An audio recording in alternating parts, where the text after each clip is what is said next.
in total darkness.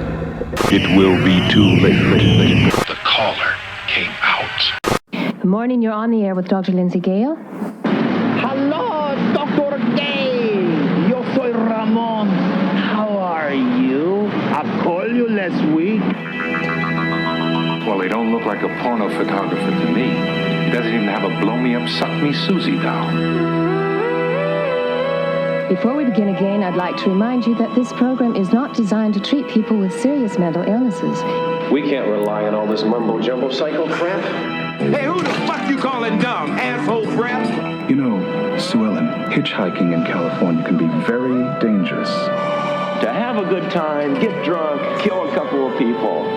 Don't you give a shit about getting a strangler off the streets?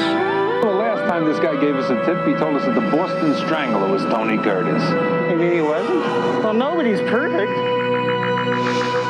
Hi, this is Linda Day George, and the Hysteria continues. And indeed it does. Welcome back to the Hysteria Continues. It's episode 192, and this time we're heading to the sun-bleached streets of California and Hollywood, old Hollywood. Well, not old Hollywood, but old 1979-1980 Hollywood, full of peep shows, peekaboo bras. No, that's not the right thing. Boob tubes and Hillside Stranglers. And yes, we are covering 1980s Don't Answer the Phone. So this will be an interesting one to talk about because it's my choice. Did you just say don't answer the bone? That's what it sounded like. Don't answer the bone. Phone. Did I say bone? Maybe I've got bones on the line. Sorry? You're joking, Justin. Well, we have to play back. I'll play it back later and listen. But don't answer the phone, not the bone. That'd be a very different movie. Maybe that would be the porno version of the movie, which that boggles the mind and obviously not a very pretty picture. But yes, 1980s, don't answer the phone. So are you looking forward to having a phone call from the killer? Although that doesn't really happen in this movie. But anyway, Erik, are you looking forward to Nicholas Worth bringing you? Bringing what? You. I did you, yes. Oh, I think you said, are you looking forward to him bringing goo? Oh, no. This has already gone off the rails, Erik. It has gone off the rails. It must be the connection is making you sound really filthy. You must have a really filthy filter on your neck. Will it be appropriate for this movie? Nicholas Worth with his shirt off is the best thing about this movie. Yes, I did think it might tickle your fancy, but Joseph, before we came on air, as it were, I kind of got the impression that you may be not a huge fan of this movie, but are you looking forward to covering it? I guess that would be a fair assessment. Okay, right. Well, we shall see what you think. Nathan, I imagine this might be a little bit more up your alley than my usual pick. Would I be correct in that assumption? In all honesty, I just wanted Dr. Gale to answer him with, is that an earthquake? No, it's Ramon. Right, yes. Well, a controversial little movie, so it's going to be interesting to see what we think about it. And it's a film that I haven't revisited for a long while. I can't actually remember last time I saw it, but it's probably over 20 years ago. So I'm going to sort of challenge myself to choose a film that I thought would be interesting to cover, but maybe not a film I particularly like. But we'll wait and see if we've changed our minds on this one, or maybe you've always loved it. But before we do, we haven't recorded for a little while. I've been abroad, and I think, Erik, have you been away, or you've just been had your head down? I'm soon to go away, though. Okay. Soon. Okay. Well, let's see what we've been catching up with over the last couple of weeks since we last recorded. So, Erik, have you watched anything you'd like to tell us about? Okay, well, because we are doing a lot of shows in the next few weeks, I've been catching up on all that stuff. The only one that is not podcast related is one I've picked up on Blu-ray from Severin. It's called Robo War. And this is a 1988 film from the wonderful Bruno Mattei, who, of course, gave us Zombie Creeping Flesh, wasn't it? And Rat's Night of Terror, amongst other things, Zombie 3 as well. This is a 1988 science fiction film he did, which is more or less a complete rip-off of Predator, with a tiny little bit of RoboCop thrown in for good measure towards the end, hence the name Robo War. And it's set in a jungle. It's filmed in the Philippines. There's this kind of robotic figure with a motorcycle helmet who goes around firing lasers at this military squad of people that you'll recognize from Predator. And it's very, very, it's not as batshit crazy as Bruno Mattei's other films, but it's hugely entertaining. It's actually, the production values are quite good. And this is a 4K restoration and it looks amazing. And it's got tons of extras on it, but the piece de resistance with this package is that it comes with a CD of the score, which is composed by none other than Al Festa, who directed Fatal Frames, one of the best movies I think we've covered on this podcast. I think you'll agree. It is. It really is.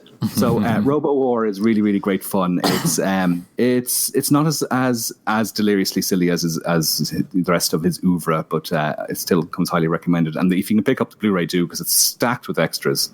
Really good. So I haven't watched them yet, but the movie itself is great fun. Cool. I've not seen it. Nathan, have you seen that one? No. And not only that, but I missed our Fatal Frames episode. You guys know that? I didn't. Oh, that was a long time ago. It was a long time ago. But my question is, where is Stefania Stella? Shouldn't she be here right now? Because, when she's not on screen, it's like she should be. Yeah, like Poochie. Her lips are real. They haven't been enhanced. I'd let you all know that. Maybe you should call and leave a message on her answering machine. I am watching a telenovela at the moment, a Mexican one called The House of Flowers, or Casa de Flores, which has got, it's a dead ringer for Stefania Stella as the matriarch. Why are you watching it? Learning Spanish. Oh, of course. So watching... That's the best soap operas. Best way to learn a new language is just to watch a movie in that language. Yeah, but... You can watch lots of Paul Naschy movies. Why are you watching a soap opera? Well, it's not soap, it's on Netflix. Telenovelas are amazing. They are so good. I don't even know Spanish, and me and my friend used to watch them. They did a... it's kind of like a Spanish soap opera, but it's sort of very over the top. Yeah, they did a shot-for-shot remake in the telenovela style of Breaking Bad, and it's actually quite interesting to watch.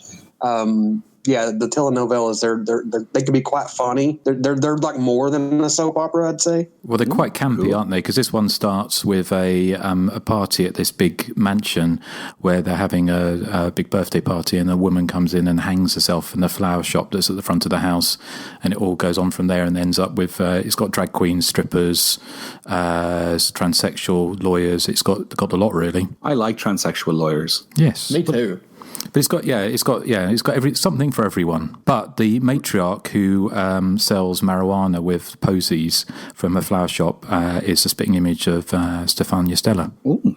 She's got like so I could get like a quarter and a posy. That's exactly. Nice. So it's win-win. So sorry, Erik, I kind of interrupted your flow. Yeah, Did you?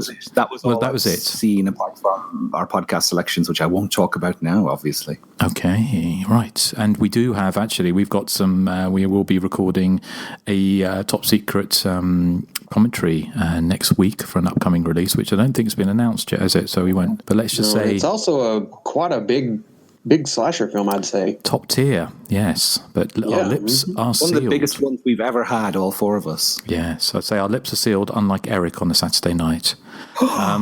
So, Joseph, what have you been watching recently? Well, I kind of got into the hype of The Boys on, was it Hulu? I think it's, Amazon Prime. Yeah, Amazon Prime. Everyone was talking about it. It's basically, it's a new TV series on Amazon Prime. It's about a world where superheroes are actually, real. But in this TV show, the superheroes are just psychotic. They abuse their powers. They're murderers. And so Carl Urban, who was in Dredd, he plays a character named Billy Butcher who decides to form a vigilante posse and take these superheroes down. And he has his reasons, which you learn later in the show. But the show is a lot of fun. It's very graphic, very violent, very funny. The main superhero, Anthony Brown, he plays a superhero named Homelander. I guess he's kind of like Superman. He's pretty much indestructible, but he's a complete psychopath. And this actor, he's just so good. And Carl Urban is so good. It's just a really fun show. real popcorny, but real dark and graphic and violent. Not what I expected at all. When everyone was saying, "Yeah, go watch The Boys. It's a new superhero show," I was like, "Nah, I'll pass." They're like, "Oh, I think you'll like this one," and so I read up a little bit about it, and it just hit all the right notes. And if all superhero films were like this, I would probably watch more of them. This is a lot of fun. I know Nathan's seen it. I imagine you guys don't have Amazon Prime over there, do you? Well, we do. We do. I don't know if it's on it though, but I think it is. I've seen it pop up in my box, as it were. They have all of the entire 10 seasons of Baywatch on it. Ooh. I do actually have Amazon Prime for a month because I signed up to get free deliveries when I was back in the UK. So I might take advantage of it. Cool. And I see that there's a new series of Dragula coming out at the end of August, which is like RuPaul's Drag Race, but with horror. Oh, I've never seen Dragula. Have you? You must have seen Dragula, Nathan. We talked about this when it was on, I think. We talked about it, and I watched it. It's really entertaining. It's kind of a lower budgeted version of RuPaul, but it's just a lot more fun. It doesn't really stretch that ridiculous drama sometimes that RuPaul's Drag Race can. No, but it's also didn't have the first series have the winner did a poo on the stage or something. I think. Now I definitely want to see it. I think it was something like that. Some kind of they tried to outrage do a divine. Maybe it wasn't a real poo, or it was something, some kind of bodily. No, or they threw up or did something. I can't remember. I'm sensing a precedent here. Erik was interrupted on Robo Wars for telenovelas, and I'm interrupted on The Boys for RuPaul. So I do apologise. Interrupted on. Well, I haven't talked horror. Can I just chime in and say The Boys is available on Amazon UK Prime? So yeah, I would actually recommend it. Even though if you don't like that type of thing, this is really good. Nathan can back me up on this. Well, I did wonder if your brain might have been rotted by all the superhero movies you watched. You see, so I thought you might have been taken. No, this is actually a lot of fun. Okay. No, Are you saying that Nathan likes The Boys? Yeah, he does. The Amazon Prime show, The Boys. And here's the thing. I feel the same way about superhero movies that I do about sci-fi movies. So you guys already know how I feel. And I thought this show was excellent. Like, I was pretty much addicted. I binge watched it. So it's good stuff. Cool. Excellent. Well, thank you, Joseph. Anything else? Yeah, one more thing. I saw Hulu. I've mentioned this before. They have a series called Into the Dark. It's kind of like Tales from the Crypt, except for it's full-length movies instead of like 30-minute segments. And I watched the newest one called School Spirit. It's a slasher film about a bunch of kids stuck in Saturday detention, and they get besieged by a killer. Nathan saw this as well, and I think he liked it a little more than I did. Though, as far as the Hulu Into the Dark stuff, I think this is the best one they've done. But it's still kind of, I don't know. The tone and the humor is kind of inconsistent. The pacing is a little inconsistent. So all the good stuff, like the good murders and the creepy killer, even the somewhat likable characters here, they kind of take a back seat to some kind of haphazard plotting. But overall, it's a lot of fun. The killer's motive is absolutely ridiculous, and anyone, even Erik, would probably guess who the killer is. Hey, even Erik. True. I know you're terrible at guessing killers, but even you would probably guess who. Except for Friday the 13th Part 5, that was the only one. Yeah. I guessed. Did you guess who the killer was in Don't Answer the Phone, Erik? No, I guessed the killer in that one as well. Okay. Just that was pretty easy since he didn't wear a mask. Yeah, it's pretty fun though. I mean, I think my problem with it is that there's no real surprises, so I was kind of hoping for something just to kind of take me, off guard. But it's just kind of paint by numbers. But at the same time, it's not bad. So I would kind of recommend it. Cool. Okay, we'll have to check that one out if it appears on my box. But you, Nathan, you liked it a bit more. Yes, I really, really enjoyed it. I thought it was a lot of fun. It's just a very silly slasher that doesn't take itself seriously. I felt like you could tell the cast were just having fun because the whole thing is just kind of breezy. I felt it was kind of faster paced, I guess, for me than it was for Joseph. But I like the characters, and I liked a lot of the death scenes, particularly the one with one character who gets their head cut off with one of those paper cutter things, which was a very interesting way to go. But yeah, I mean, just a fun. To me, it's basically The Breakfast Club if you threw a slasher killer in it. So okay, thumbs up. Cool. Okay, well, thank you, Joseph. Nathan, what have you been watching? Well, I watched obviously the same stuff Joe did. The really only other thing that I've watched aside from stuff we're going to be covering and that I'm covering on Made for TV Mayhem with our friend Amanda is Terror at 10 Killer. And you guys already know how I feel about that movie. And you know how we feel about that movie. Yes, Indeed. I don't understand it always, but I know how you feel. Cool. Okay. Right. Well, thank you. One thing you might have seen, and I can't remember if we spoke about this last time, but I started to watch the Scream TV series, the one that debuted last month, I kind of guess. And I've only made it through one episode so far. And I wasn't really feeling the vibe. Did any of you guys actually watch the whole thing, or have you watched any of it? No. Because that was there was Breakfast Club references in that, which kind of reminded me of it. But I think it's directed by the people. What do they do? God, they did Starry Eyes. I think it was the people who did Starry Eyes, which I loved. Starry Eyes.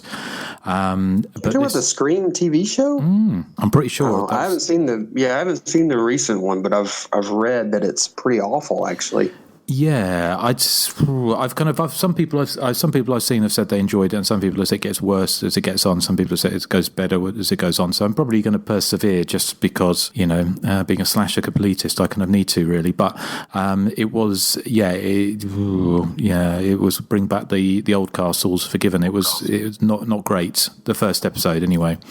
Because I have like Paris Hilton in the beginning bit as the Drew Barrymore character, and she doesn't die in the first couple of minutes, and then she's not in it anymore, which it seems so. What's the point? Well, exactly.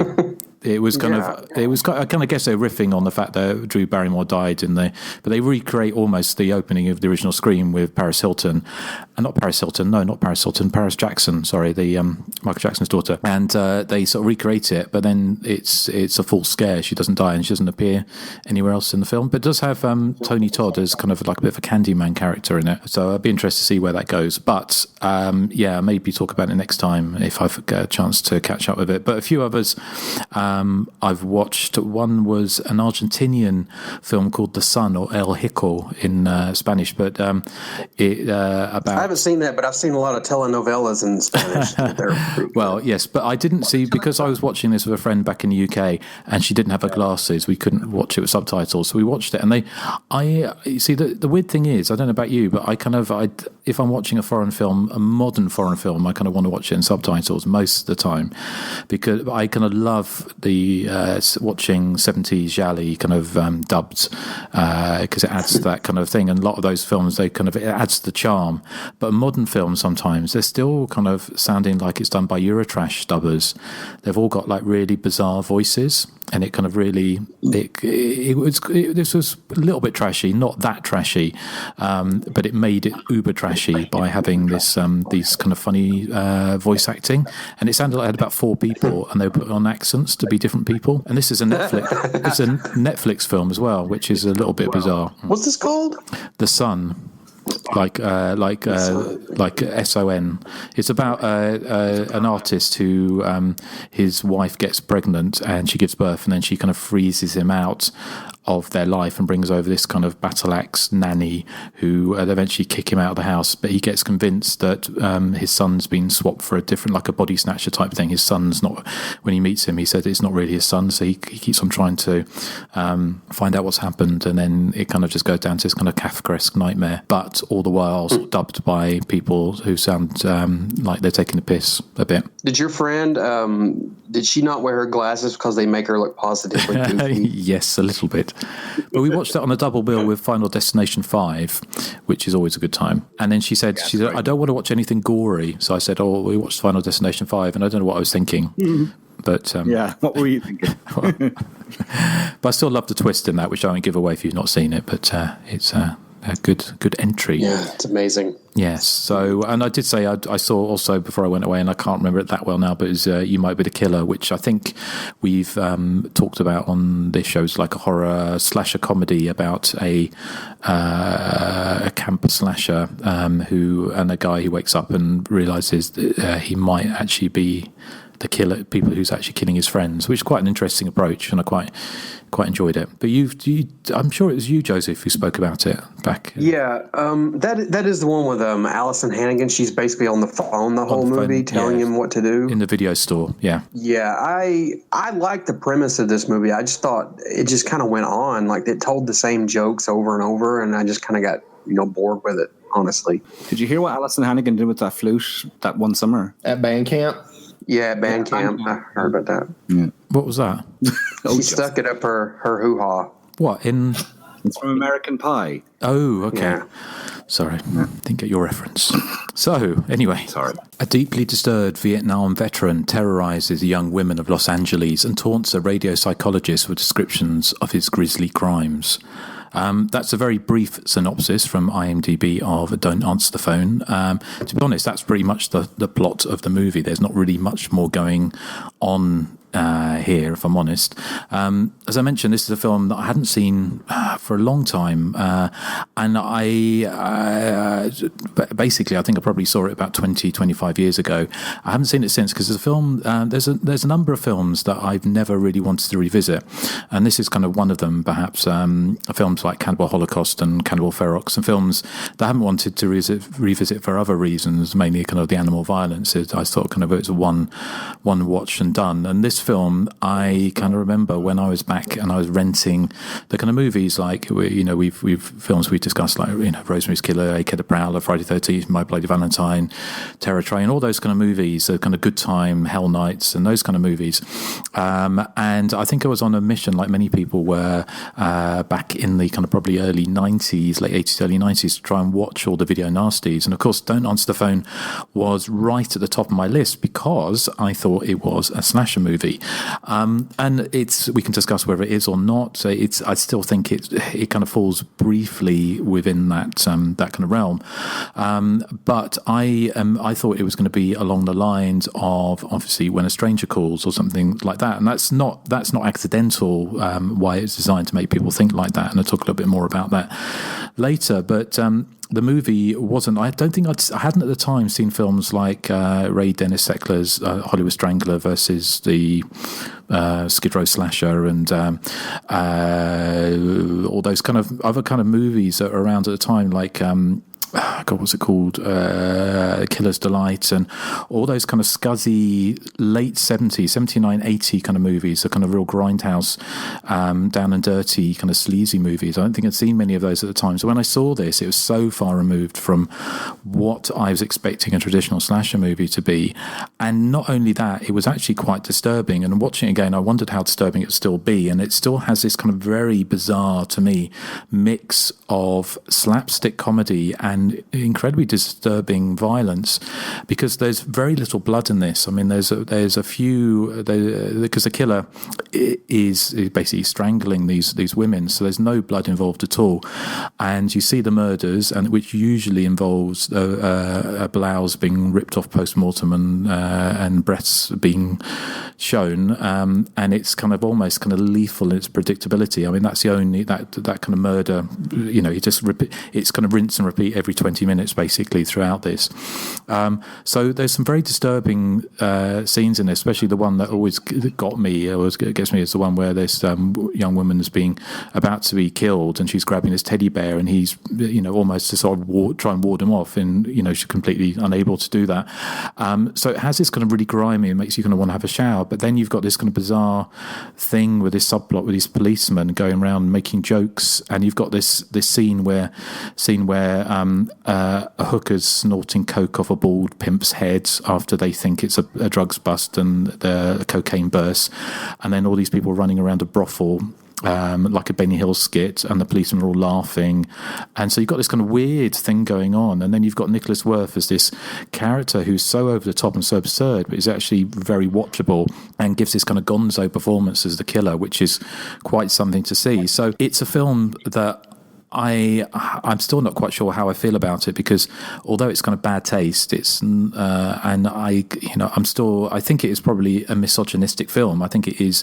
I think you could argue it is, and I always say fight to death. I'd say the slasher movie is not a misogynistic subgenre, but there are some misogynistic films, and I think this film is arguably one of them. but bad taste is not a crime, and we're not, we're on a slasher movie podcast. So I've got lots of conflicting feelings about this movie.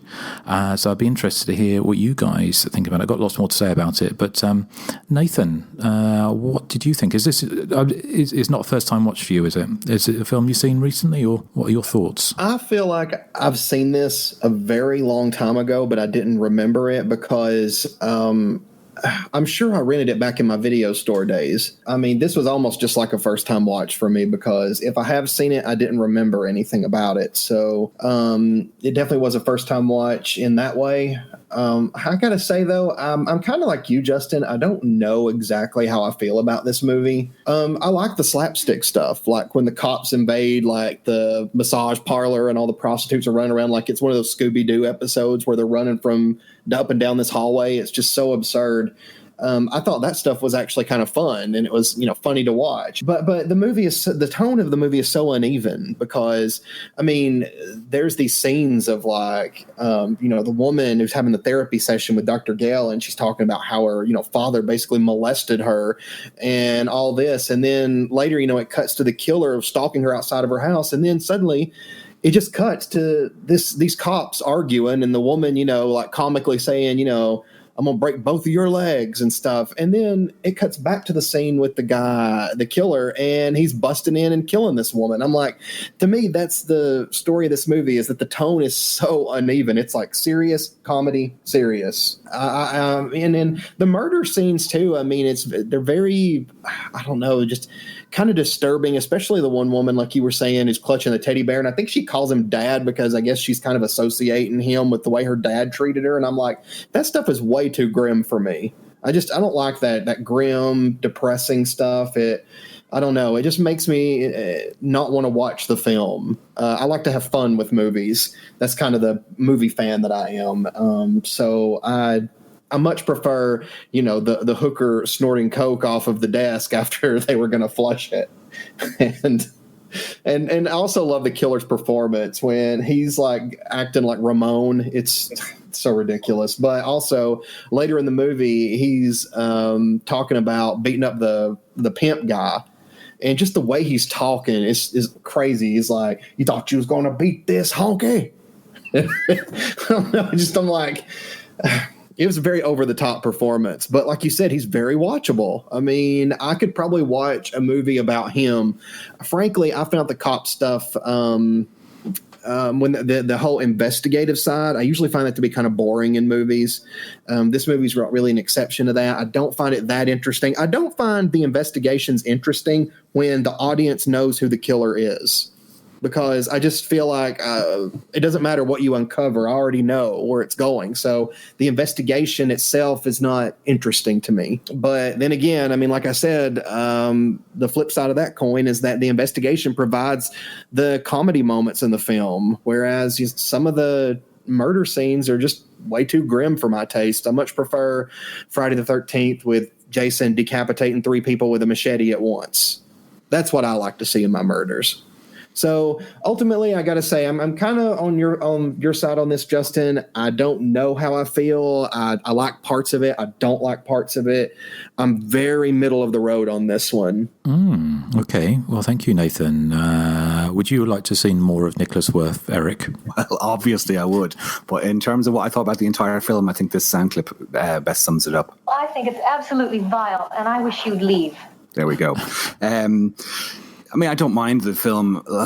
Like you were saying, for me, it belongs to that sort of subset of slasher movies where it's sort of aiming to be a character study of this deranged individual. And it's, it's like films like Maniac and Toolbox Murders and Christmas Evil, that type of movie where the killer is sort of the central focus of the film. And that, creates a problem for me, because having the villain as your lead and having sort of the, quote, good guys as these peripheral characters kind of in the background means the film lacks sort of a central character to root for, I suppose. And that makes just my interest wane after a while. And in this instance, the cops are supposed to be the good guys. But as you were saying, they're quite, sarcastic and gruff. And they seem to make jokes about all these women being murdered. And so you can't really relate to them. And then there's the radio psychiatrist, which is supposed to be our, a final girl, but she's not really assertive enough off, and the film paints her as kind of this damsel in distress the further on into the film it gets. So the film has kind of a cold quality to me. I mean, I can't get into the film at all, and I find it outstays its welcome quite early on. As you were saying, Justin, it has that cycle that goes through, the rinse and repeat cycle you were saying, where Kirk will stalk a woman, he'll start chatting to her in a nice polite way, then he'll rip off her blouse, and then he'll strangle her. And this happens maybe 4 or 5 times in the movie. As you said, it's almost like clockwork, and the scenes play out in more or less the same way. And so the stakes never seem to escalate. There's never, it doesn't feel like there's any forward momentum to the what little plot I suppose there is. The misogynistic tone, yes, it is. It doesn't really. I wouldn't say I'm offended by the film. I find I'm bored by the movie. Like Nathan says, these ones that focus on sort of an investigation and has lots of sort of police work on screen. I mean, it seems pointless when you know who the killer is, as Nathan was saying. There's no mystery to it, so why do we need to see this investigation taking place? And the comedy raid in the brothel, I thought that really stood out for me as well. It felt like it was a scene from Smokey and the Bandit or something like that, and it sort of ends with this pimp being shot multiple times by these no-nonsense cops, so it kind of comes to an abrupt and violent end, this comedy sequence, which it has a really weird shift in tone. The only other elements that I thought was really funny was at the very start of the film, there's this awful actress who's taking a phone call from her mother. I don't know, she might have been related to a crew member or something. She got dragged in at the last minute, but she's really quite bad. But the rest of the acting in the film is pretty darn good. And as you were saying, Nicholas Worth, especially with the shirt off, his acting is really good. And I thought that nurse, when she's on the phone, I thought she was speaking to a guy, and then it turns out to be her mother. It sounded like Groucho really Marx, didn't it? I thought. It did. That's what I thought. It sounded like a real masculine voice. Then she's like, "Oh, mom," and I'm like, "What?" Yes, I know. I thought maybe her mom RuPaul's Drag Race. I don't know. Yeah. I did also the other bit, and we were talking about this before we started recording. I like that therapy scene where the patient is asked to say, "The drugs are more important than you," several times over. I thought that was kind of funny. But overall, as I said, I'm not crazy about these sleazy character study psycho movies. I do like Christmas Evil, but that's because its tone is quite light, much lighter than this. I mean, this film is a bit too dour, and too much emphasis is put on cops, and I just find it unengaging. I mean, I'm not offended by the movie at all. I just don't find it to be that entertaining. I find it a bit boring, to be honest. Maniac is a better film as well, although it's equally as downbeat, but at least it has those outrageous Tom Savini special effects to push it out of the ordinary. And this one had nothing terribly memorable about it, apart from Nicholas Worth with his shirt off. And for me, actually, the most powerful moment in the film was where you have that sort of bombastic ending with lots of gunshots and screaming at it, and then it cuts to dead silence for the end credits, which I thought was a really effective touch. But as for the rest of the film, meh. But it's better than Axum and Feladay. Well, Erik, strong words. Well, Joseph, what do you think about Don't Answer the Phone? I hated this movie so much. It's so misogynistic. It's so unpleasant. Erik has said this in the past, but I don't care about unmasked killers and when we know who they are. Maniac gets away with it, I think, because Joe Spinell he's kind of conflicted in what he does, so it's kind of interesting here. Nicholas Worth, who is really good, I'll give him that. He just seems like a narcissistic psycho, and there's scenes in this movie where all the women characters are just kind of pushed aside for all this psycho violence. Like the Dr. Gale character, she's trying to talk this woman off of a roof, and then the cops show up and he's like, how's she doing? They're like, oh, she's not doing any good. So then the cop immediately talks this woman down in like 2 seconds, and of course he ends up in bed with Dr. Gale later. And then, she's ridiculed because she's a psychiatrist through the whole film. And then even, Nicholas Worth, rather than, when she actually tries to reach him, all he really does is just ridicule, her for being a woman and her profession, while he's got her tied to a chair. It's just not fun. I mean, slasher films, they get labeled as misogynistic a lot, but I don't think they are. I think a lot of the slasher films, especially the popcorn ones, they have strong female characters who, they fight back. They're smart. Here, it's just like the women are written to be just props with their breasts popping out and, tied to a chair and strangled. I did not have any fun with this at all. And, like Nathan said, when we know who the killer is, the police investigation is completely just, perfunctory. There's no point in it whatsoever. It's just, runtime filler. No, there's a couple scenes I loved in this film. There's one where I'm going to try to quote this without quoting it because there's a bad word in there that I don't want to use. But there's a drug dealer. He goes up and he's talking to this one guy and he's like, "Hey, the cops followed you up here, you dumb N-word." And then the black guy says, "Hey, who are you calling dumb?" He didn't even say anything about the N-word. I just thought that was funny. Like I said, Nicholas Worth is good. There's some slight kind of comedy here and there. Like that scene with the N-word. I thought that was funny. Just because he didn't, he just didn't seem to be bothered about it. I don't know. I just find the film unpleasant. It drags on too long. I would really hesitate to call this a slasher film. It's more of a psychodrama almost. A few elements here and there, but for the most part, it's just him talking to the psychiatrist, and eventually, he'll ridicule her, and then he'll go out and strangle someone.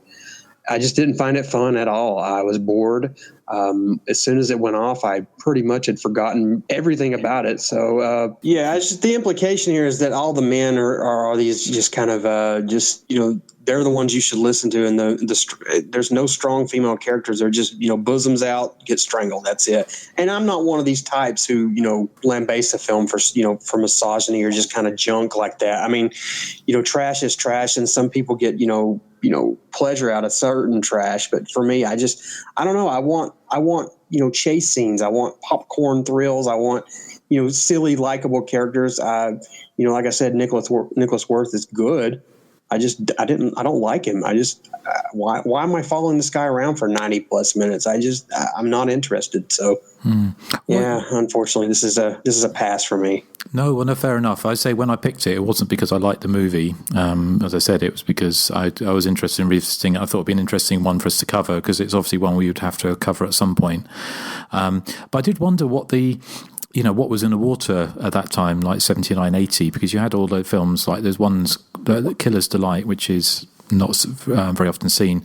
We talked about Maniac, but you've also got films. Driller Killer as well as another one. Driller Killer. Yeah, so you've either got, and also Nightmares and Damaged Brain. So you've either got them in Los Angeles or New York. It's almost like you've got this sun-bleached, sleazy Hollywood. Everything is bright and light, and then you've got New York's always in 42nd Street's always neon and dark, isn't it? And it's got these kind of films like Maniac and and then a later film like 1982's Double Exposure, sort of similarly kind of, it's got those, I don't know what was in the water at that time, and Toolbox Murders, of course, as well, Cameron Mitchell, which again was like, they've got very much got a similar feel to it, although I think it's probably a better movie, perhaps. There's one thing in this film that it's in Nightmares and Undamaged Brain that this film could have really done with, and it's this. Nanny, nanny, boo, boo, stick your head in doo-doo. That really would have made it a better film, I think. Well, it's kind of weird, whereas Nightmares and Damaged Brain is not, or Nightmare as it was in the States, is not an offensive movie. It doesn't, it's not as, although it's very gory, it's and grimy, and there's some disturbing parts to it, but it's so silly in a lot of ways and over the top with all the gore. It kind of, it almost makes it more palatable than the kind of the bloodless of this movie, where the violence is more. I feel the same way about Maniac as well. I think the over the top effects make it less troublesome in a way. Yeah, no, interesting. So, well, is there? Obviously, I'm sure people have a lot to say. I know we got a lot of feedback on this, but should we dip into some background before we get onto the feedback and of course, waiting to hear your joke of the week, Eric, with bated breath as always. Yeah. I know, you should. So, who would like to go first? Nathan, what have you got for us? Nothing. Joseph, how about you? Well, the only thing I have, and I didn't put this together until I watched the film this week, was that Nicholas Worth, I'd seen him in Darkman before, and I never realized that he played Paulie, the kind of the big fat kind of henchman for the Durant character. He was quite good in that too. That's pretty much all the background I had. I just, I wasn't interested enough to the point to start researching this, and I should have, even though I know that's bad, but I couldn't really do anything for this movie. I'm sorry. That's okay. Erik, how about you? Okay, I've only got a few bits and pieces because I couldn't really find that much online. But as Joseph was saying, Nicholas Worth, most famous for being in Darkman, but he was also in Scream, Blackula Scream. Then he went on to do a good few films for Wes Craven. He was in Swamp Thing and Invitation to Hell. And then he's the voice of a Reaper in The Hills of Eyes Part 2. He's not the face, just the voice. That's the 1985 Hills of Eyes Part 2, which is coming out on Blu-ray soon with a certain commentary track on it. Yes? We're allowed to say that, aren't we? Yes, it has been announced. Yes, it has. Don't worry. It's the other one we can't announce yet. Yes, okay. Yes. Flo Lawrence, who plays Dr. Gale, was also in Schizoid around about the same time. And more recently, she was in Lords of Salem, which I believe is a Rob Zombie film, is it? Yes. Lords of Salem? Yeah, no, it is. Yeah. Mm-hmm. There's quite a few kind of actresses from this time he kind of cast as a bit of a love letter to them, didn't he? Mm. Chris Wallace, I didn't write down the character he plays in this, but he was also he plays a psychic in this, sorry. He was also in New Year's Evil, again around the same time. The original title was The Hollywood Strangler. That's what it was filmed as, I believe, actually. And again, Don't Answer the Phone doesn't really relate in any way to the plot of the film. I'm guessing it was just cashing in on the Don't films that were around. I mean, Don't Go in the House and Don't Go in the Woods and Don't Go Near the Park were all out at the same time. So I'm guessing that's why they went for Don't Answer the Phone. And that's about all I have. Justin, I'm afraid. That's okay. Right, I've got a few bits. Just sort of with the cast, James Westmoreland, who played the one of the policemen. He was married to Kim Darby, who was, I think, her head explodes in Halloween 6. But she was also in Don't Be Afraid of the Dark, which I think is one of Amanda's faves. Lisa, who was Denise Gallic, who was played Lisa, who was the one I think gets talked down from the roof. She was also in Humanoids from the Deep and also Deadly Games from 1982, which is a little scene kind of psycho slasher movie, which I'd like to cover at some point. Yeah, I like that one. Actually, that's a lot of I haven't seen it for years, but I remember it being quite sort of unusual. But I don't know if it's. I remember creepy, yeah. And I had it on video. Back in the day, and it was a really bad quality print. So, but that would be a good one to uncover. But, great ending to that movie as well. Yes, no. So yeah, well, just to the film was, as you said, Erik, was filmed as The Strangler and also The Hollywood Strangler, and it was basically inspired by the Hillside Stranglers, who were oops, sorry, cats running around, which was of course celebrity in Hollywood at the time, in so much not a very pleasant one, because there were ongoing series of murders, and I think the director said that at the time the two people who were the Hillside Stranglers hadn't been caught at that point. So it was a bit like with the Charles Manson thing around about the time of the Manson murders. There were lots of cash-in movies made, and I think it was the John Waters movie, wasn't it? It was not Female Trouble. It was Desperate Maniacs. They made it. Desperate Living. No. Which one was it? Maniacs. Whichever Nathan, one. help us out. Yes, help us out. Someone helps. The one with where Divine gets raped by the giant lobster at the end. I can't remember. Yeah. Which one is it? I'll Google it. Google it, yes. God, yeah. Take away loads of credibility points now for not remembering that movie. But at the time that was made, he said John Waters was saying that they hadn't caught Charles Manson, and they kind of incorporated it. So it kind of reminded me of that kind of multiple maniacs, of course. But there was also another serial killer on the loose at the time as well, called Rodney James Acala, who was famously, he was called a dating game killer because he'd been on a television dating game, and he went round and he picked up women and posed as a photographer and killed them. So that was actually going on during the time where this was being filmed as well. So it was all a bit of a strange. I remember that actually. I've seen that on. I think it was like Sally Jesse Raphael. They had an interview with one of the would-be victims or something. That's pretty crazy. Yeah. So a lot of that stuff was kind of going on. So the Crown International Pictures, who put the film out, I mean, what it kind of blows my mind a little bit, but this film was the 105th most successful film released in America in 1980, which Doesn't sound that impressive, but in fact, actually, it did make a relatively large profit. And the weird thing was, because as Erik was saying, it was filmed as the Hollywood Strangler, but Crown International Pictures, buoyed by the success, or basically wanting a slice of the success of When a Stranger Calls, rename this Don't Answer the Phone to try and capitalise on that. And when you watch the trailer, which we played earlier, very much is playing, it makes it look like a slasher movie. The one scene in the whole movie where there's a knife, where the pimp goes in and finds his murdered girlfriend or whatever with the Nicholas Worth character, is the only scene in the movie you see a knife, and that's featured prominently in the trailer to try and make it look like it's this slasher movie. So there must have been lots of people who went to see this and thought, what the hell is this? Because the film actually played on double bills with When a Stranger Calls. It kind of, I wonder if it kind of inspired its another movie itself, because the other tagline of Don't Answer the Phone is He'll Know You're Alone. And of course, He Knows You're Alone came out later in that year. I think this was released to cinema in the States in February of 1980, and He Knows You're Alone came out in the fall of 1980, I believe. So, as you can imagine, some of the reviews of the film were not particularly kind. Whereas I've got a review, just to read, is one of them here. It says, an atrocious exploitation film about a psychotic killer who strangles, rapes, and mutilates his victims, obscenely violent and possessed of no redeeming features whatsoever. So, not one for the video box, that. But there was one that made me, see if I can find it, that kind of made me not laugh exactly, but there was no, I can't find it, but let's see if basically it was saying something about a fat pervert goes around Hollywood strangling models, which made me chuckle a little bit.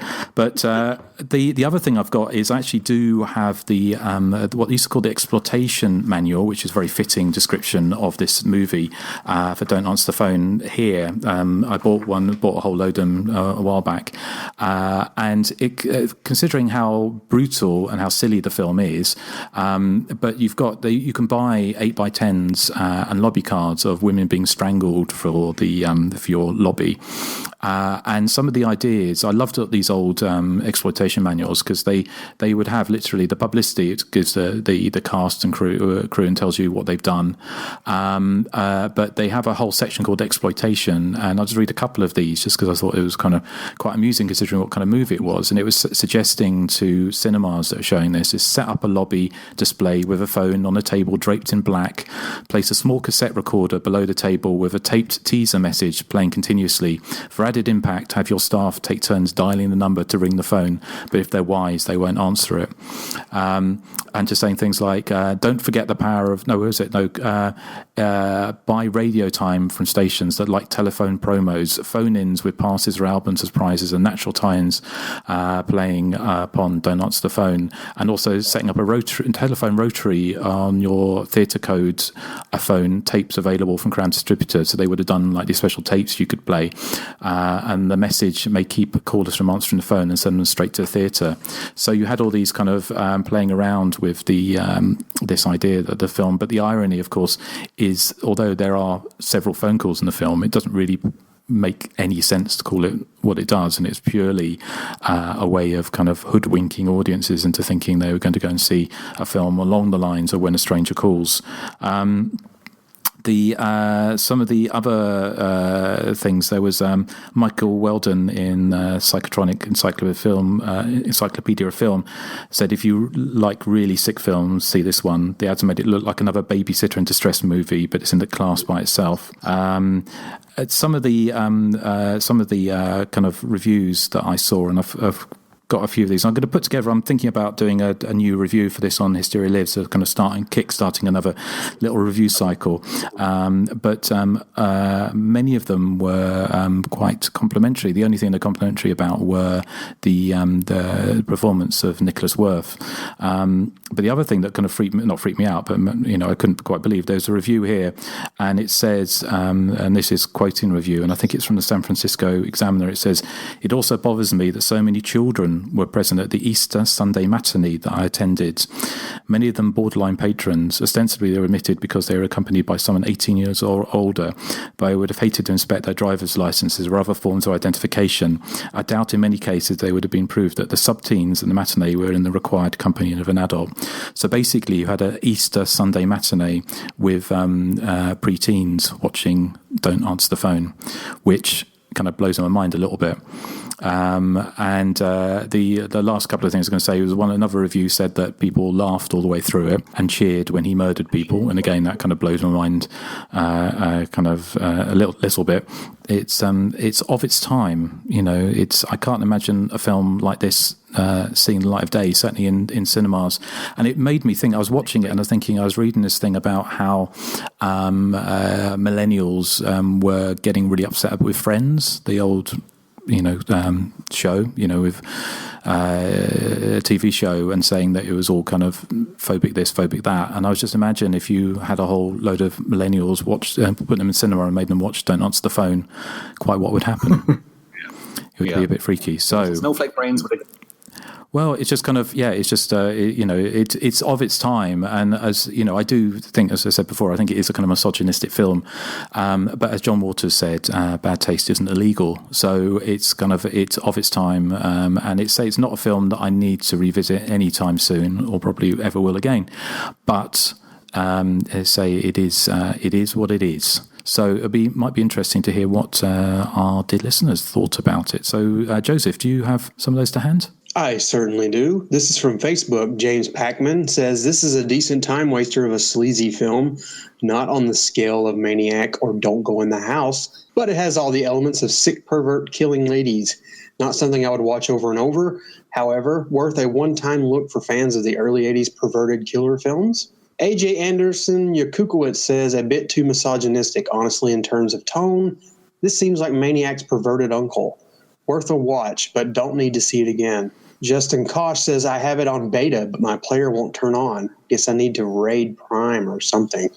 Chris Moore says, it's a tough watch and not one I ever feel like putting in to relax on a lazy Saturday. It's effective, though. Joe Sferratu asks, do I measure up, Dad? I like that name, Joe Sferratu. And yes, you measure up, and I'm not your dad. Derek B. says, awesome performance by goon regular Nicholas Worth, who gives us an amazing in-depth look at our psychopath in the film. That alone makes the film worth a look. My friend Zach owns 5 different copies of this film. I don't think you and Zach should be friends anymore, Derek. Kyle Brookie says, this is one that's hard to defend against claims that the slasher film is misogynistic. Feels more like a proto-slasher with the cop angle and the known killer. Would be a good double bill with something like The Love Butcher. The Love Butcher is a million times better than this film. I do love The Love Butcher, though. It's a great film.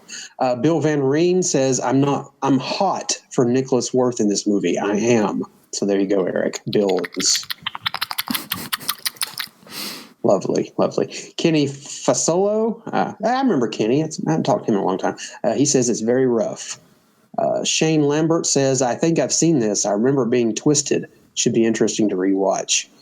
Tyler Elkins. He says, pick this one up as part of a DVD collection containing other movies of the same ilk, including Driller Killer and Drive-In Massacre, at an FYE near where I lived. I liked it, but I don't seem to remember being terribly impressed. I did get Leatherface, the Texas Chainsaw Massacre 3 from the same store, so it evens out. Gary Yoon says, one of those films that I assumed I'd seen, but upon recently revisiting, found it was my first visit. It's remarkably grim. I'd have to say the guy who plays the killer does play his role very well and convincingly. Not in a rush to see it again, though. It's just too unpleasant and sleazy. You have to wonder who the audience for this was, with its scenes of sexually unpleasant nature. Meep, Michael Ferrari, says, I think it captures the gritty and scuzzy side of L.A. really well. But it's not a fun movie. I never want to revisit it. Also, I don't answer the phone. That includes if you guys are calling me in this sexy voice. Why won't you answer the phone? I beg to differ. He'd never resist my tones. Ooh, yeah. Yeah. Why won't you answer the phone, Michael? I miss you. Don Belleville says, I wasn't a huge fan. I don't really consider it horror, to be honest. Jeremy Ball says it's a dark one, but not so much that I haven't revisited on numerous occasions. Very much of its time, and that's a plus for me. And Mitch King is right about the killer. Woof. What did Mitch King say? Mitch King says a little slow and a lot sleazy, but the killer is a hottie, so that makes up for it. There we go. I think it calls for another one of these. You seem to be full of those today, Erik. I'm full of them. Yeah. Matt Mentor says if they ever remake this, they should cast Alex Jones as the crybaby killer. That's funny. Jenny Hall Cameron says I have no memory whatsoever of seeing this, but no, I have seen it. I'll give it a revisit soon. Bat Dan KC says it gave me serious InfoWars vibes during his speech in the mirror. Better than it has any right to be, in spite of the best efforts of the producers. The last 15 minutes or so are fantastic. That last bit, geez. JJ Ellis says, I don't know. I never picked it up. Mike Sanders says, I have a weird relationship with this one. The first time I saw it, I absolutely hated it and couldn't wait to sell it. Then over the years, I started talking about it more and more in movie groups and with friends. So when the Blu-ray came out through Vinegar Syndrome, I picked it up and rewatched it and started finding more and more things I liked about it. My favorite scene was the brothel drug house raid with all the kooky characters running around trying to avoid being arrested. And then the little gay dude running up to the two detectives shouting, "It's a bust!" The movie isn't a classic or even a must-watch, but in the end, I now tend to pop it in a lot more than I ever thought I would. Woohoo! Yeah, there you go, Mike. Plus, Nicholas Worth gives a much more incredible performance than this kind of movie deserves. Mike Justice says, I love this film. It's got a cool, sun-baked TV movie-ish feel, and it's a great time capsule of late 70s, early 80s Hollywood. For years, I thought it must have been made by a casting director because it's very much an actor's movie. Even the random peripheral characters have backstories, or at least interesting quirks. I grew up watching the TV print, so I was surprised in adulthood to discover just how violent it really is. Shorgan London says, I recently got the Vinegar Syndrome Blu-ray release, but have yet to rewatch it. Used to own a Swedish VHS X-Rental. Although it is a couple of years since the last time I watched it, I remember liking it quite a bit. And Nicholas Worth is great as the maniac. Good sleazy fun for the whole family. Dave Rendon says, a West Coast answer to all that wonderful New York City sleaze of the early 80s. Loved the bit when every kind of sexual deviant came pouring out following the police raid. Yeah, that is a good scene. Over on the forums, how can that be, he says, a college friend recommended this to me decades ago. I remember almost nothing about it, probably due to Molson Ices and Southern Comfort, but I do recall not being a fan. Mr. Palmer says, I don't care for it. We know, Mr. Palmer, you don't care for anything. David T says, saw this film once about 5 years ago. The same day later in the evening, I got diarrhea. I'm not saying there's a connection, but...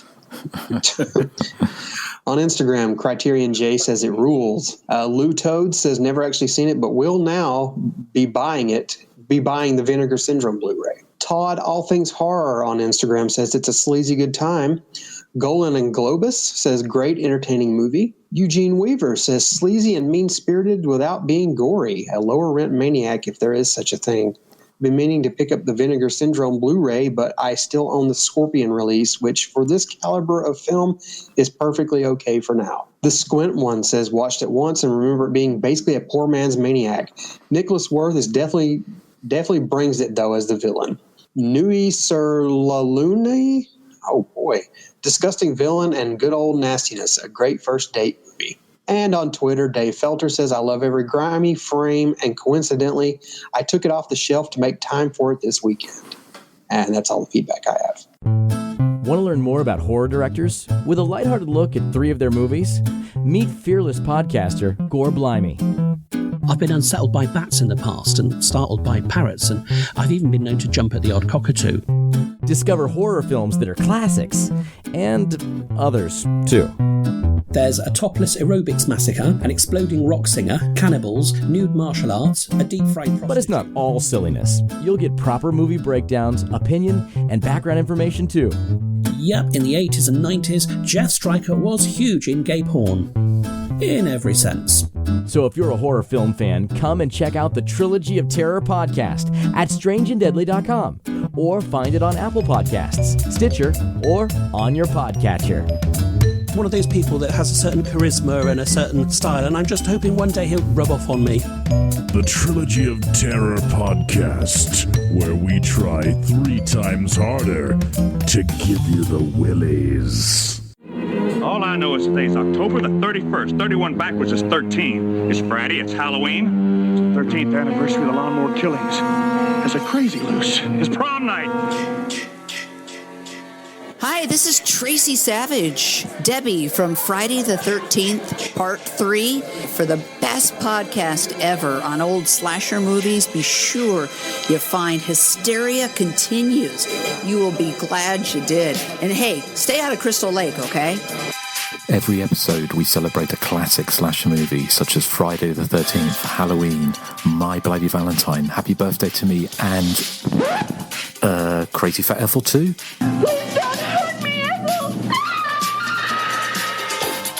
The Hysteria continues, bringing slash with panache since 2011. Listen on Apple Podcasts, Stitcher, and all good podcatchers. Yes, we'll be getting to Eric's Joke of the Week in a second. We've got some more feedback coming up, but also just say thank you to all our new Patreon supporters. We've got lots of exciting things coming up, and we very much enjoyed talking our top 3 When Nature Attacks movies. So if you haven't already signed up to Patreon, then please do consider, because there's quite a back catalogue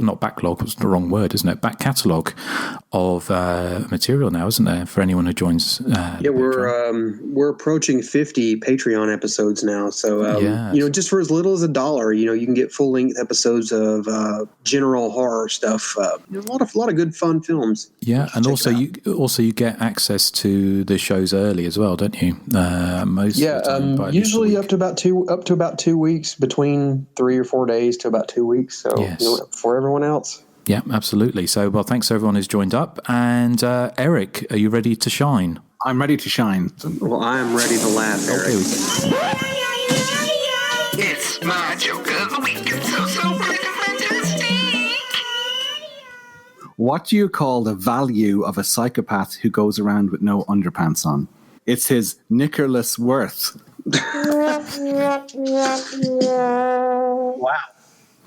I can tell you, you only get one wow, because I can tell you thought of that one through. That was so bad, Erik, that the curtains in my office fell down. Wow. Yeah. That's a compliment.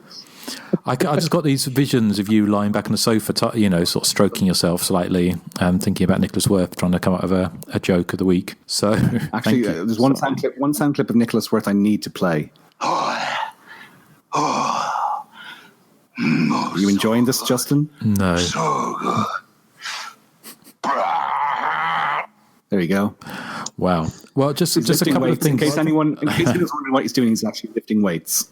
Right. Yes. Well, a couple of things that I forgot to mention on the background, just very quickly about Nicholas Worth, because he became a born again Christian. No, you just ruined it for me. No. Well, he became a born-again Christian, but he still talked about this movie relatively fondly. And he said that he improvised a lot of his dialogue, and he said it was he put a lot of himself into it to sort of try and, because he was a Shakespearean actor, don't you know? And he had actually been in the army, so he'd used a lot of his, and he used to do weightlifting as a hobby. So Erik's your perfect man, maybe. But the other thing in an interview with him, he said a lot of his, I guess his congregational, peers asked him why he would do a movie like this, and he said, "quote unquote, God wants me to tell the world like it is." So wow. There you go. Okay. Well, yes. I don't know if I could put up with the Godspeak, but weightlifting and I'm on board with, but the rest of it, maybe not. Well, the other thing that made me laugh is because obviously the director we didn't mention was, I think it's Richard Hammer. I think his name was something. I think it's Richard Hammer. He didn't do anything else. This is one and only movie, and he was a writer, producer, director, and it was based on a script called Nightline, I think, which changed out of all recognition because they didn't have any money, and it was so it was so threadbare, the budget, that all the people you see on the streets, including the cops. There's a great scene, but a scene where Nicholas Worth is waiting to cross the traffic across the road, and these cops come and stand next to him, and they were real cops. and they had no idea they were being filmed from the top of a building. So all the people you see, even the people walking down the street towards the camera, had no idea they were in the movie. So there you go. So if you look carefully, you might see a relative of yours if you're from the area. Like Bowfinger, is it? A film where they secretly film Eddie Murphy? Oh, no? I haven't seen it, so I don't know. Well, it is like it. Okay, so there. Right, it's like it. Right, anyway, sorry, those are a couple of little bits I forgot to mention. So we do have quite a lot of feedback to read out. So who would like to go first? Okay, so this is from Jay Bullington. He says, "Hello, Podfathers. Jay here. My co-host and I wanted to thank you for playing our promo on our esteemed cast. We were happy on your esteemed cast, I should say.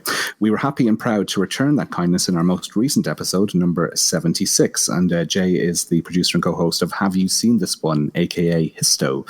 HaveYouSeenThisOne.com for further details. But he also says he loved the Patreon show about the 2 Creepshow films. I pretty much agreed with all of your opinions on both films. I'm guessing that others have already shared with you that there will be a Creepshow TV series on Shudder. I'm really looking forward to seeing it. And take care, guys, and keep up the great work. Your fan, Jay Bullington, producer and co-host, as I said, of Have You Seen This One, aka Histo, Hysto ? So yeah, as we were recording the Creepshow episode for Patreon, I think literally within hours it was finally officially announced that Shudder were going to be bringing out a new TV series. Which has it aired yet? Has it gone online yet? I'm not sure. No, it's not. I don't think that I've seen the trailer and it actually looks pretty fun, but I don't think it's out yet. But that was very serendipitous timing. Yes. So I'm guessing it's one story per episode, is it? For the TV version? I honestly don't know. I imagine so, yes. Yep. Excellent. Well, thank you. Good. Thank you, Jay. And everyone should check out that show. So, Nathan, do you want to go next? Yes, I would like to go next. Okay, this feedback says, first off, thank you for the countless hours of pure, unadulterated madness and hilarity. I just wanted to thank you for shining a bright as hell spotlight on the best damn horror subgenre in existence. I was wondering if you guys have seen the loving homage to the 80s slasher called Blood Junkie and the director's other slasher film called Billy Club. Apologize if you guys have already discussed them, but if you haven't, then I think at least one of you will like them. For top 3, apologies once again if you've already done this, but how about Best Final Guy, top 3 people who should have died, or top 3 slasher deaths you would hate to experience? Take care, effers. And be nice to Inga or Erik. Kane's 9th configuration. I haven't been called Inga in ages. I know. Erik, Josh Gratton on our forums, he's playing this game where it's like a character game. You just vote for a character. Yeah. And Inga was one of them, and she won her round. So she'll be back in round 2. Oh, who was she up against? Do you know? Do you remember?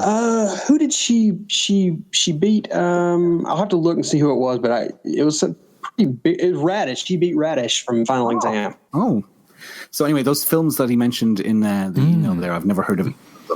I have heard of Blood Junkie. I have, but I don't think I've seen either of them. But I imagine he may have been referencing Nathan when he said a certain person might like them. Yes, they sound great. No. I saw Billy Club, I think, and I remember it being very hateful and the characters just very obnoxious. I could be thinking of a different movie, though. Okay, what's one I feel to like look I out might have for? seen Billy Club myself, but I cannot remember. I think my Blood memory's Junkie... not what it used to be. No, well, we know what that is, Nathan, don't we? No, we don't. We do. We do. It was from drinking too much water. Yes. Okay. Well, I think Blood Junkie, if I remember, it's set in the 80s, isn't it? But yeah, I'll have to hunt it down. So, no, thank you for the recommendation. And Joseph, do you have any to read out, or is it straight on to me? No, I don't. But I was going to ask, is Blood Junkie, is that the one with the killer turkey or some kind of turkey monster? Or now you've been inhaling some weird substances. Well, I have been. No, I think you're thinking of Blood Freak. Blood Freak, that's it. Yeah. Okay. No, Blood Junkies. I've seen clips of it, and I think it's set in the 80s, and it's like a backwoods slasher. if I remember correctly. So, okay, well, I've got one here. It starts, "Greeting, gents. I was just refreshing my podcast feed when I saw an episode titled Tempest Flare next to the Hysteria Continues thumbnail and nearly fainted. Of course, this was a technical glitch and was, in fact, the headline for one of my sports-related podcasts. But for a split second, I was certain Inga, funny enough, and the Rhubarb Lady had finally had an epic Susie versus Toya level showdown that would signal the end of the podcast. Thankfully, this was just a false alarm, but do me a favour and don't ever have a falling out. Although I'm not sure Nathan would champion Susie as a Rhubarb Lady. Would you, Well, Nathan? yeah, I was about to say, I don't think that I would get into a fight with any of you. Well, I think he just meant on that level. I think he just meant on the level that Eric and Justin are. Yes. Yeah. Well, obviously, did anyone see that trailer for Mindhunter with the with Toya song? No, I didn't. No, it wasn't, was it? It was Susie, wasn't it? I'm still waiting for Netflix to use any Toya songs, but I'm sure it'll happen one day. Anyway, I'll carry on. It says, Justin said, "Did you see that trailer with the Toya song?" Oh, of course not. I like how you just said that real quick. Rude. I'll just carry on. I'll carry on. There's a lot to get through. I do have stop interrupting me, Eric. I do have a slasher-related question for you. You don't want to interrupt us having a stupid Susie chat. I do have a slasher-related question for you, and there are there any slashers you're particularly fond of that have yet to make it out of VHS purgatory? There are a number of genre films I adore that I'm still waiting to get a DVD release, let alone Blu-ray. But for whatever reason, I'm having a hard time thinking of any slashers. We are living in the golden age where labels such as Severin and Vinegar Syndrome are putting out titles that I never imagined would see the light of day. So it seems anything is possible. Are there any hidden gems left to unearth? So, can you? I can think of two off the top of my head. House of Death, which I want that on Blu-ray so bad, and Night Screams from the '87, I think it is. Has a huge body count. Yeah, Night Screams is awesome. Yeah, set it at a house party. And as a matter of fact, it won't be my next pick, but I will be picking Night Screams pretty soon. That's a fun movie. I can't believe we haven't picked that yet. Could you imagine Chopsticks in Dolby Surround? Yeah. Is that the one? I want to see the Sweetheart Dancers in Dolby Surround. They're in Night Screams, the Sweetheart Dancers. So was Graduation Day. Oh yes, I know the film you're talking about now. Yes. Yeah. I'd like to see. There's a film called Halloween. I don't think it's got a DVD release yet. No, I'd like it's to quite see obscure, that. isn't it? I heard they made some sequels to that, and no one really saw them. Yeah. I'm trying to think of one. It's an obvious one, like an uncut Friday the 13th Part 2, which has never been released on any format, but I'd like to see that. But I think everything I want has got some kind of digital release at some stage. Has Spine gotten a DVD release? Everything I want, I said. oh, sorry. Spine probably hasn't, no. I'm sure. Night of Horror hasn't gotten one either, I don't think. No, not a 4K restoration. No. Has Savage Weekend got one? I think it probably has at some stage. I don't know. And also, there's so many bootleg DVDs floating around that it's hard to remember which ones are official and which ones aren't. Yeah. Not that I own any bootleg DVDs, mind you. Of course not. Okay. Well, we'll have a think about that. I'll just finish this one off and say that's all for now. Please try and keep your tempers under control, Erik. He didn't put Erik, but anyway. And your pal from the City of Angels is Ara Alashan, who the Alashans have probably caused a few arguments in their time with their choices, if I remember. Damn Alashan. No, that was Dave. That was BTK or David Millay. Sorry, I think I've made this mistake before. I apologize once again to the Alashans for that. They probably forced us to validate it. To be fair, Alashans have picked some questionable stuff, but Eric, I think David Millay takes the cake. I think the Alashans picked Hollywood's New Blood. Yeah, one of them. Even you didn't like that one, Nathan, and that's the real. I mean, I like the pinecone scene. Yeah, we all like the pinecone scene. Who wouldn't? Yeah. So anyway, well, thank you, Ara Alashan. So it almost set us off again. But Erik, have you got another one? I've got another one here, yes. This is from our friend Bill Ackerman, who you've been on his podcast, haven't you? I have. Hello, Bill. He doesn't name his podcast. What's it called again? Supporting Characters. That's it, Supporting Characters. He says, hello, Justin, Erik, Nathan, and Joseph. I just feel like sending a quick note of thanks. The Hysteria Continues is the film podcast I've been listening to the longest, and it occurred to me recently how consistently great you've been for over 8 years now. So many film podcasts come and go, but very few have your staying power. I know from personal experience how much time and work podcasts can require, and yet you four continue to make it all feel fun and effortless every single time. Your podcast never fails to put me in a better mood than I was in before I pressed play. Even though I own physical copies of films like Axum and Bloody Murder, thanks to my efforts to watch along at home, even these immensely painful sacrifices have been worth it.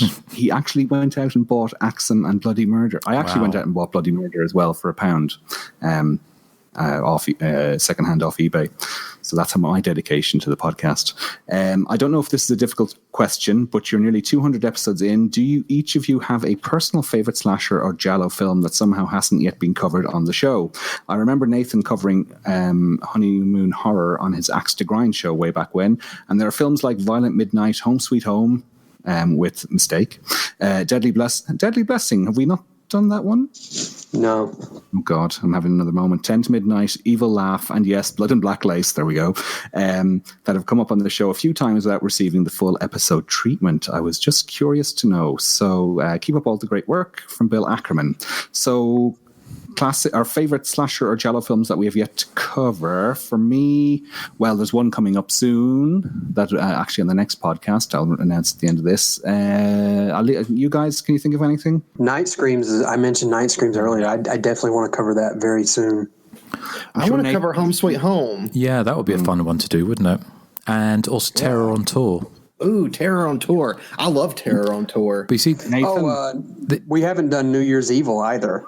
The only trouble is, all we've got left now are Nathan picks, aren't we? So this is where, when Bill says, "Oh my God, this is where I shine." This is where you shine. Hang on, it's not a film I like at all, but I'm really interested in covering it. Is the Friday the 13th remake, and I know we have Friday the 13th coming up in September, but we probably won't get around to it then. But possibly for the next Friday the 13th that rolls around, I think we should roll out that remake, because I'm just interested to see what everyone thinks about it. After it's 10 years old now. It's 10 years old, isn't it? God, it's 10 years without a Friday the 13th movie because they're still battling over the rights. Do you guys know the movies that I get asked a lot about, whether we're going to cover them or not?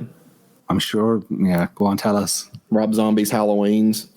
Oh, I hear it often. Like they want us to record these for some reason. Well, I think we will. It wouldn't be fun to watch, but it'll probably be fun to discuss. Honestly, I almost think it should be a drunk cast. Yeah. Justin, it would almost have to be. Do you have any favorite slasher or giallo that we've yet to cover that you'd like to? The only trouble is, sometimes I think, we should cover that, and I look back and realise we did it 7 years ago. So this is my Blood and Black Lace problem. Exactly. So I think we're getting down to sort of like the how can I put it? I wouldn't say bottom of the barrel, but we're getting down to Nathan picks is a kind of way of putting it. So which would be a lot of fun to cover a lot of the more Nathan-y picks, I think. So I don't know. I still think there's quite a few good slashers out there that we haven't covered. Yes, I would agree. Have we covered Mirage? That's a good one too. And that's one that hasn't received a DVD or Blu-ray release. Yeah, that is Pluto. No, and it was very, very rare on VHS. I mean, it was a very hard find for us when we found it. Oh, we also haven't covered Have a Nice Weekend. The sandwich making movie. Well, I mean, there is a sandwich in it, but there's also like hoe dance, like somebody gets hit with a hoe. Well, there is a sandwich in it. But there's half the movie is someone making a sandwich, going, "Do you want mayonnaise in that?" If I remember. Mayonnaise on your sandwich? Is it like Alice making the coffee in Friday the 13th? Like that duration? Slightly less exciting. If I remember correctly. Nobody throws string at the killer and Have a Nice Weekend. I like it when people throw string. Yeah. So, but I think maybe we should commit or think about committing to the Rob Zombie Halloween movies, maybe a double bill for this coming Halloween. It's time, as bad as honestly, I feel like that would be a big episode too.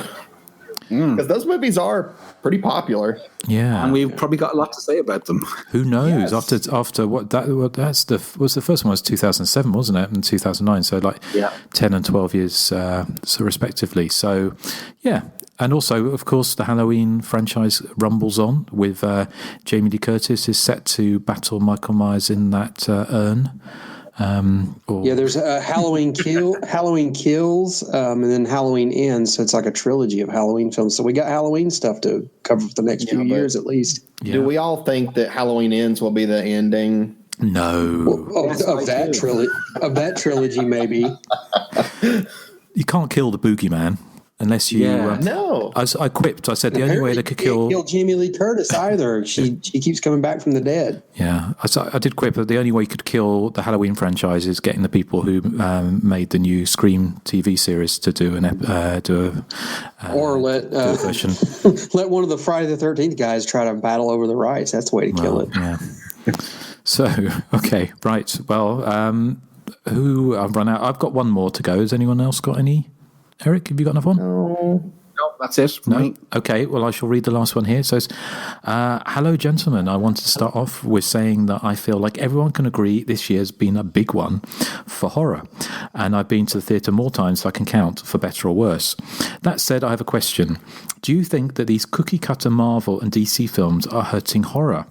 These films are clearly the dominant force of the box office, and it feels as though even if, say, It Chapter 2 or the upcoming Halloween sequels make megabucks, which I'm sure they will, horror is on the whole is still losing money in the long run because this general public is only willing to pay to go see Spider-Man or Thor, make a lame joke, or participate in a CGI fuckfest for the 100th time.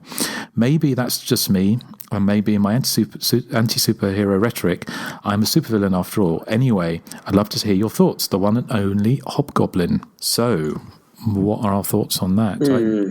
Well, the thing with slasher films and horror films in general is they're usually made so on the cheap that even if they only last a weekend at the theater, they're going to make their money back for the most part. So I guess that's my thoughts on it. I don't really have much else to say. As someone who has recently seen these superhero films, I kind of agree with you. I've liked a couple of them, but they're very repetitive. So yeah, I think superhero movies just appeal to more of the general public.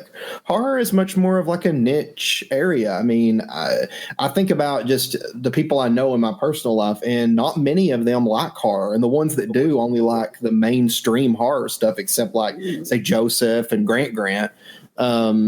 I mean, everybody else, they wouldn't, if I just mentioned like Hell Night or Terror Train, they'd have no clue what I was talking about. Well, it's also the thing with superhero films is that, actually, I forgot what I was going to say. Go ahead. Well, good Lord, why don't you quit smoking? Yeah, I should. But I mean, that's just my whole thing is I don't think it's taken away from horror. I think it's just more, it's just appeals to the masses. Those movies do, and it's a money-making business. Yeah, I remember I was going to say now what you just said about the masses. I think the superhero films are kind of more written for the less discernible moviegoer, where they can just kind of go in, eat some popcorn, and get out. And that's what I like in my slasher films, but we don't really get as much at the theaters, as we do superhero films. So I'd kind of like to see more, but yeah, like you said, I think the superhero films just appeal to that kind of. There's nothing deep in those films, and I think horror films a lot of the times they can be a lot deeper than a lot of other films. So. But I think that's just my opinion. Yeah, I agree. But I think the cracks might be showing, as it were, again, like Erik on a Saturday night, because wasn't the latest X-Men film was a big bomb, wasn't it? So I think there was one. There was another X-Men. The Dark Phoenix, I think it was called. It bombed, and then but there was another one they were going to release. It was like a horror version of the X-Men called the New Mutants, where I think they're like psychopaths or something, and it's just been delayed. I'd actually like to see that one. Well, I think it's because Brightburn, didn't they? They released that, which I saw a while back, which was kind of the horror superhero movie, which I quite liked. Yeah. It could have been better, but I think it goes back. Your original point, Joseph, is the fact is that horror movies are cheap to make, and the recent Halloween movie, the Jamie Lee Curtis one, it made Blumhouse a huge amount of money because didn't it make something like 150 million worldwide or something like that? Yeah, I think its budget was 10 million or less. Yeah, so I thought it was like 40 million or less, but still, even then, even if that was the budget, making over 150 million on that budget is still a smash. So I can understand why they're getting 2 more sequels. Yeah, it's kind of what we're seeing perhaps now possibly is more the slasher movies moving to the small screen, because you've got I Know What You Did Last Summer being remade for the small screen, aren't you? And so I can possibly, we've got Scream and, the various kind of small screen things. You've got American Horror Story 1984 coming up. So whether or not we're actually going to see big budget slasher movies continuing like outside the Halloween, and of course the Friday the 13th in sort of legal hell, and Nightmare on Elm Street was basically killed off by the recent remake, wasn't it? So I don't know. I think the thing is, I've always said when it comes to teenage horror movies or horror movies that appeal to a younger audience, you're always going to get a new crop of teenagers or a younger audience wants to see facsimiles of themselves being killed off one by one, and their turnover there's going to be very quick. So I think you will continue seeing slasher movies. I think the superhero movie are going to start burning themselves out relatively soon because they're so big, expensive to make, and Hollywood is such it goes where the successes are. And when now you've seen ones like that are starting to falter at the box office, then you probably, I think we may see a slowdown on that. But the slasher movie will never die. I think it will continue. So, yeah. And we've actually been getting a lot of slasher movie releases at the theater. We had the Child's Play, Brightburn, like you said, which is basically a superhero slasher. Haunt, I think, is going to the theater. We get the new Halloween coming out. There's a couple other ones I can't remember off the top of my head, but I'm really enjoying even stuff like Us, which I don't know if I would call it a slasher film. It really borrows so heavily from the slasher film. It's just so great that, we're actually getting at least a few of these films at the theaters lately. I think it's great. I really liked Hellfest. I still haven't seen that one. I thought it was just a fun, brainless slasher movie. I love that. But that flopped at the box office, didn't it? Yeah. I mean, again, it's one of those movies that was so cheap to make that, it couldn't really flop necessarily, but I don't think it made quite the money they wanted it to make. No. I feel like it did turn a profit, but just a very small one, which would be The problem with Hellfest was that it was put on the shelf for so long and it had no advertising whatsoever. So it just kind of came and gone without any fanfare. I'm just looking up Box Office Mojo. Hellfest was $5.5 million budget and it made 11.1 at the box office. So it doubled its earnings or doubled its investment. I think the only thing is because I was looking into that, and it's all the hidden costs with advertising and things. Because sometimes I was reading some of the bigger budget movies, they can double their budget for advertising. So, but having said that, it's still it made a further $7 million abroad, so it made $18 million in total. Okay. So it probably did make a profit of sorts. Wow. So we've put the slasher world to rights on this episode, and we've kind of cleansed our palates, perhaps, from Don't Answer the Phone. Into something quite better next time, Eric, right? Oh, yes. What's coming up next? Okay, I'll give you a clue. Toya. Toya? No, it's not Toya. It's opera. Opera. Oh. Dario Argento's opera. Oh, okay. That was me singing opera style. Beautiful. I think it made me think of doing the Suspiria theme. Meow, meow, meow, meow. It's only a couple of... that sounds like Validate going meow. It's just my crystal goblet filled with Rioja shattered when you were doing that, Eric. That's because I'm so pitch perfect. Absolutely. So, I think having little pins under your eyes would be very annoying. It would be very annoying, very inconvenient. I'm being tied up to a pillar. I'm watching. It's so inconvenient. So inconvenient. That killer is just rude. He is. I'm like, he's a jerk. Yeah. It's just like, hey, you want me to watch? Just say so. You don't have to make me blink onto pointy things. Well, again, one of describing one of Eric's Saturday nights out. Blinking onto pointy things. Well, I don't know. It's vague. It's something vaguely double entendre. I don't know. But blinking at pointy things. Yeah. Yes. Or in Eric's case, it'd be fluttering his eyes at pointy things. So anyway, well, thank you for listening to Hysteria Continue. I was trying to think of what we could play out with, but I thought actually, given the time period that Don't Answer the Phone was, I thought it'd play out with Anita Ward, Ring My Bell. Oh, okay. Yeah. Oh, good one. Yeah. So yes, and we will catch you next time. We'll be heading over to Italy for a little bit of opera. So I might sing for you again in the next episode if you're lucky. If we play your cards right. Well, you would need little pointy things on your ears. I tried to. I'm actually friends with William McNamara in the film. I've been trying to get him to do an interview, but he's been making he's been making a new movie, so he hasn't really had any time. But it would be awesome to get him to kind of interview on the show. But either way, the show will be fun. Ask him if it was sore when he was stabbed in the mouth. Yeah, that was painful. Oh God. It'd be great to get a little interview with him, wouldn't it? It hurt. So, unfortunately, Nicholas Worth and most of the people in, a lot of people in Don't Answer the Phone have passed away now. So, yeah, Nicholas Worth, he died 2007, wasn't it? That's right, yeah. Just after he did the interview for Scorpion, I presume, because that was on the Vinegar Syndrome release, which is a very good release, by the way, the Vinegar Syndrome. But I think it's got the extras possibly ported over for the because he must have been interviewed back in 2007 because he said he was 69.